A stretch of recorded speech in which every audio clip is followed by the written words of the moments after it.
4 ans que la population ukrainienne vit au rythme des alertes, des bombardements et des attaques de drones. À Kiev, vous allez voir comme le métro est devenu une nouvelle ville sous la capitale où les habitants vont régulièrement trouver refuge.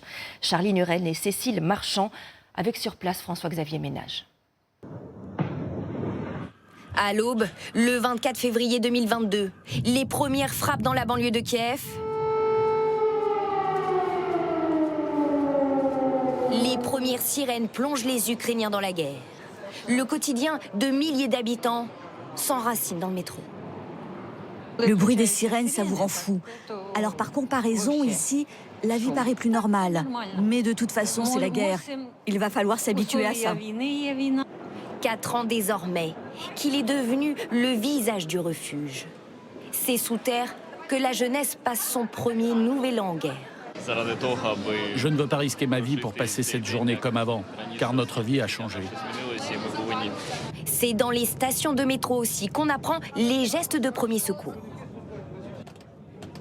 Les mois, puis les années passent. Les frappes entrent dans le quotidien des habitants.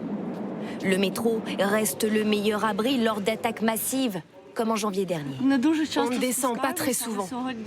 Mais aujourd'hui, on a eu peur parce qu'il y a eu plusieurs explosions. Le métro pour survivre la nuit et aller au travail le jour. On est ici dans la station de métro Université, l'une des plus profondes de la ville, 90 mètres sous terre. Et surtout, ce qu'il faut noter, c'est que malgré les 4 ans de guerre, eh bien, au quotidien, ce sont 800 000 habitants de Kiev qui empruntent le métro tous les jours. Le métro de Kiev, l'un des plus profonds du monde, construit pendant la guerre froide par l'Union soviétique comme abri antinucléaire, reste occupé ces derniers jours. J'ai toujours cru que c'était de la science-fiction, que la guerre appartenait au passé, qu'elle ne pourrait plus jamais se reproduire. Je voyais le métro uniquement comme un moyen de transport, pas comme un abri.